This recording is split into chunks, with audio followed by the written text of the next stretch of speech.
Assalamualaikum warahmatullahi wabarakatuh. Ketemu lagi dengan saya di Jag Channel ya.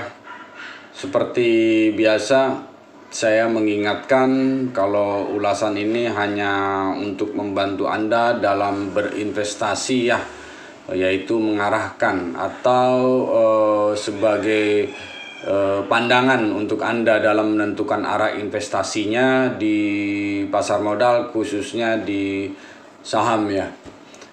Teman-teman, sebelum kita melanjutkan, saya tetap masih mengingatkan di masa pandemi ini, jaga kesehatan, pakai masker, cuci tangan gitu kan, keluar jika seperlunya lah, intinya gitu ya. Untuk menjaga stamina kita pun kita harus banyak minum vitamin gitu kan ya, untuk jaga-jaga aja gitu kan ya.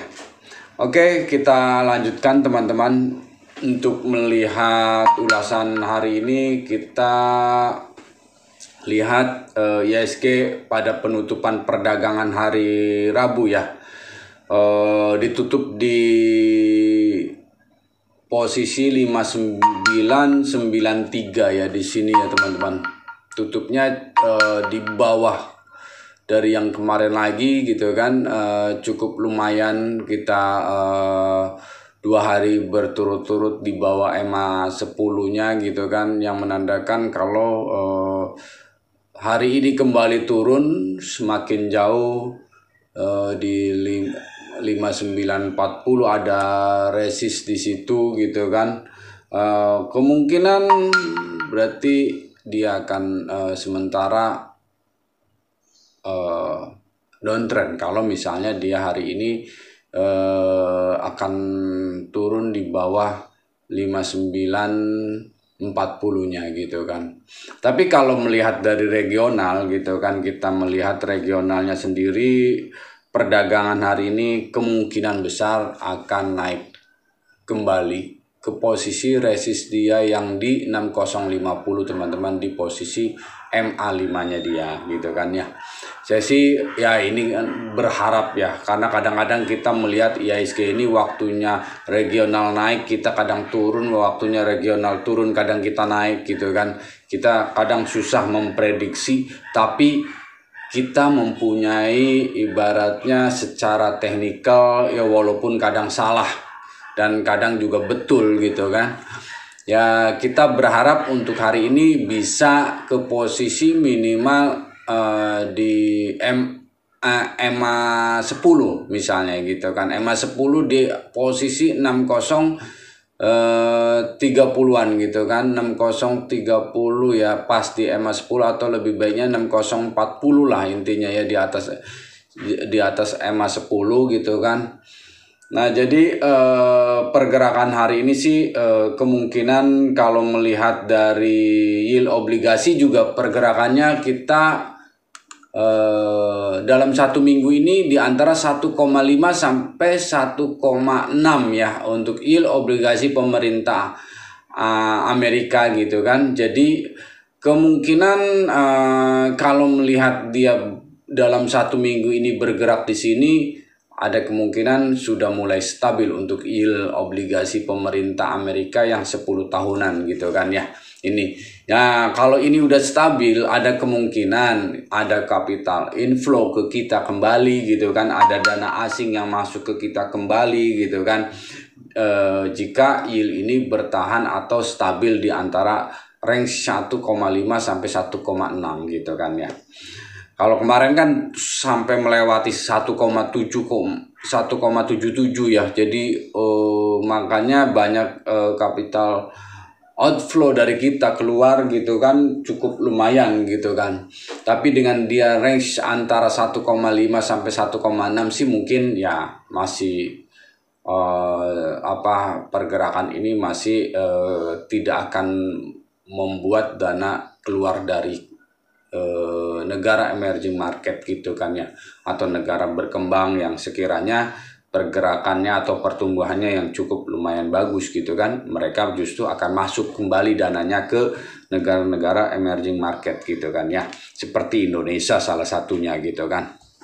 Jadi kalau hari ini berhasil kembali lagi ke IHSG, kita berhasil tutup di posisi 6050, ada kemungkinan lusanya yaitu hari Jumatnya akan melanjutkan kembali ke posisi 61-nya gitu kan, akan mengetes di antara 61-nya atau dia akan coba di Fibo 50-nya yaitu 6120-nya gitu kan ya.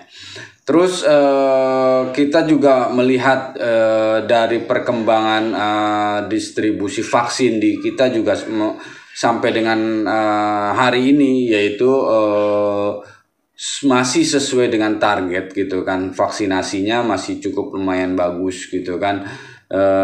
Di beberapa negara juga memperlihatkan emang posisinya masih terus dilakukan vaksinasi dan sekarang dari beberapa negara maju gitu kan, yang seperti Prancis dan Amerika, mereka mau menyumbangkan gitu kan vaksin ke beberapa negara berkembang yang sekiranya membutuhkan dan dia tidak mampu untuk membeli gitu kan, tidak mampu untuk membeli banyak. Jadi dia nanti ada perkumpulannya dari negara maju ini untuk menyumbangkan gitu kan, untuk menyumbangkan vaksinnya gitu kan ke beberapa negara berkembang. Ya mungkin negara berkembang yang menurut mereka itu yang mitra-mitra mereka juga gitu kan, mitra-mitra dari Amerika dan Prancis, dan begitu juga Cina dan Rusia gitu kan. Kemarin juga ada pemikiran ke situ untuk membagikan vaksin gitu kan ke negara-negara mitranya Rusia dan Cina gitu kan.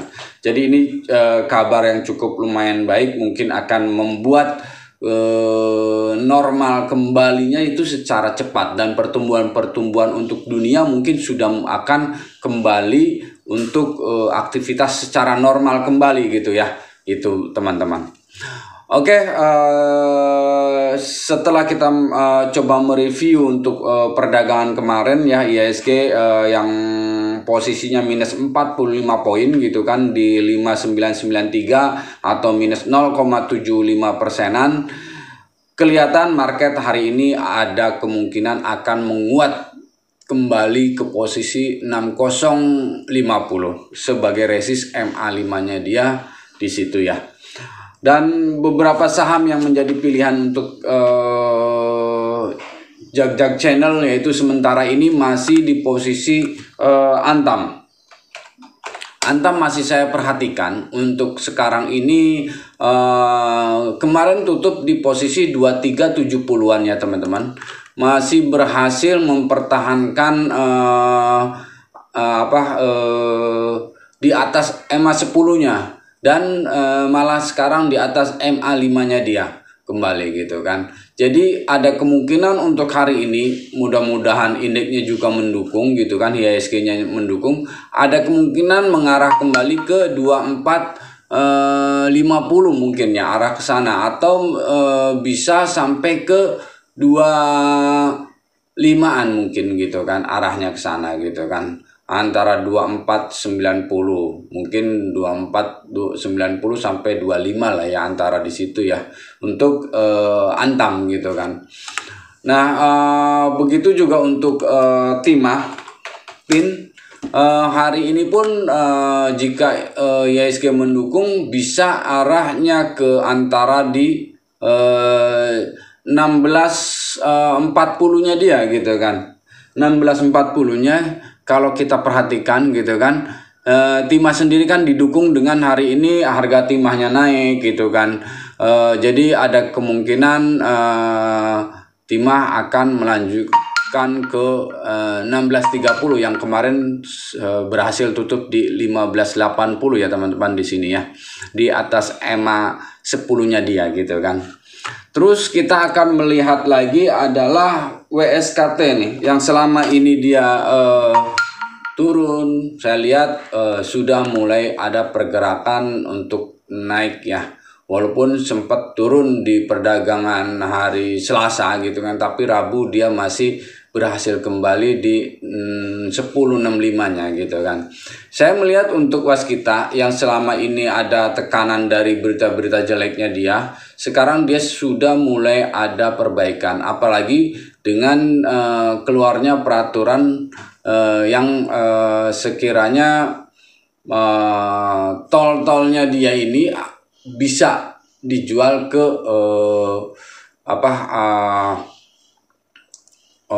pihak-pihak yang dia sudah coba intinya negosiasi untuk dijual gitu kan ke pihak swasta gitu kan, yang tiga ruas tol ya kalau nggak salah ya. Itu kemungkinan besar akan membuat laporan keuangannya sehat kembali gitu loh. Jadi waskita kalau menurut saya sih cukup lumayan mulai boleh diperhatikan. Mungkin target awal bisa ke 11.10 sampai 11.70-nya dia gitu kan, 11.80 lah, 11.80-nya dia gitu kan ya. Jadi cukup lumayan menarik untuk waskita. Begitu juga temannya yaitu Adi ya. Adi Karya pun dengan sementara ini proyeknya dia sudah mulai kelihatan pergerakannya gitu kan. Dia mulai ada pergerakan untuk naik. Dia udah seedway udah dari tanggal berapa ya, udah lama juga ini dari mulai di sini gitu kan, dari tanggal 31 Maret sampai sekarang hampir ya kurang lebihnya 20 hari gitu kan, dia bergerak di antara sini saja gitu kan. Nah hari ini kemungkinan jika dia break di posisi 11.50 gitu kan, Adi Karya mungkin akan melanjutkan kenaikan ke berikutnya. Patokannya jika dia break di 11.50, Adi Karya mungkin akan kembali naik gitu kan ya. Itu teman-teman untuk Adi ya. Untuk berikutnya kita melihat ada Indofood ya, INDF ya.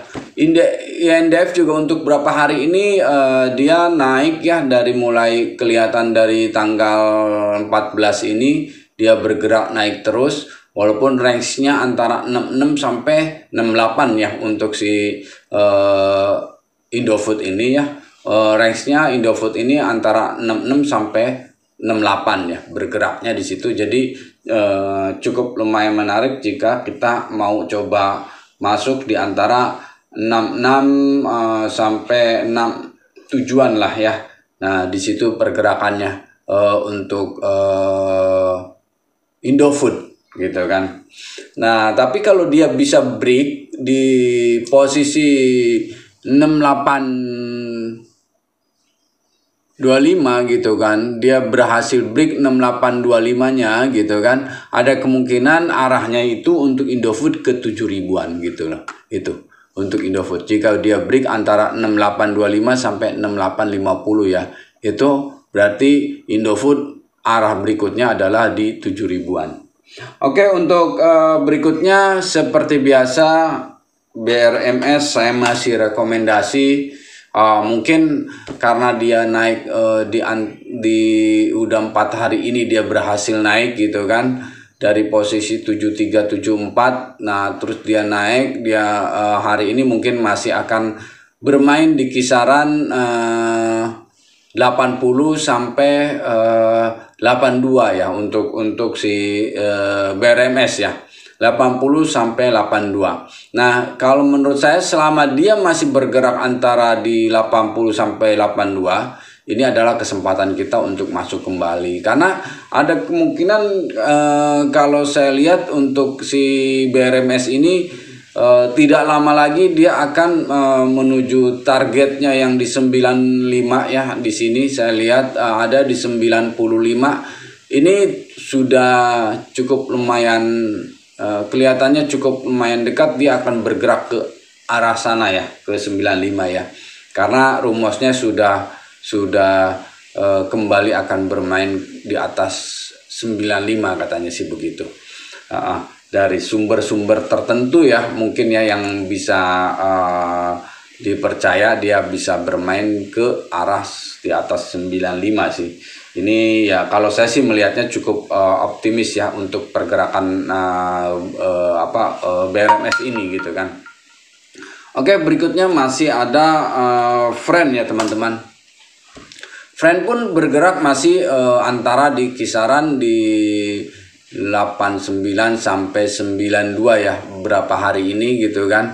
Nah, kalau melihat dari 89 sampai 92 ini, kita sebenarnya masih cukup lumayan menarik untuk diperhatikannya, untuk dikoleksi untuk Friend ini selama dia masih range-nya antara 9 atau mentok-mentoknya 88 lah, intinya 88 Anda bisa masuk kalau dapat di 88 gitu sih.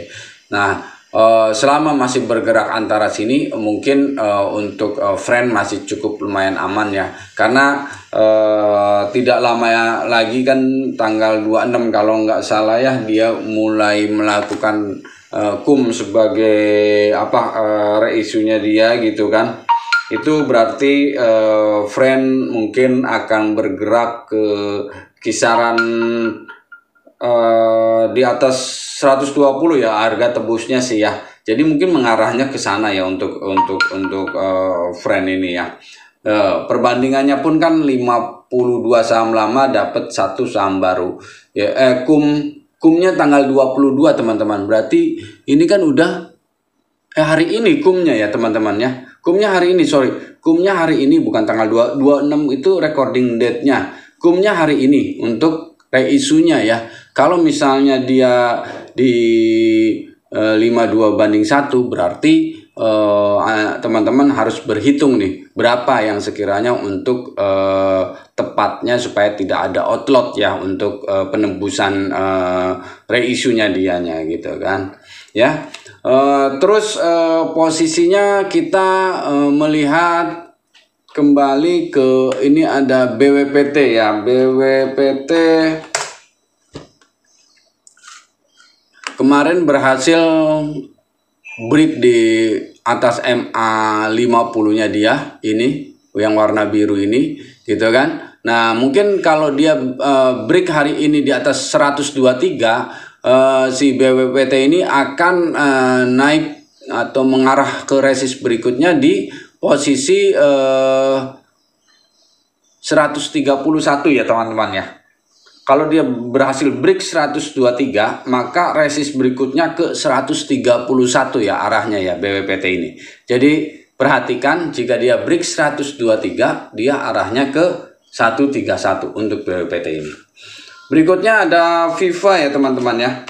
Viva yang dalam minggu kemarin sudah konsolidasi dan dia berhasil tutup kemarin itu di 72 di posisi resistnya. Mungkin hari ini dia akan coba breaking kembali sampai ke posisi 78 ya. Kalau saya perhatikan 78 di sini ada resist dan sampai antara 78 sampai 80 ya. Gitu. Untuk si Viva ya teman-teman ya. Berikutnya ada ISP ya, ISSP ini. Nah, dari kemarin sudah menunjukkan coba dia di atas MA5-nya gitu kan.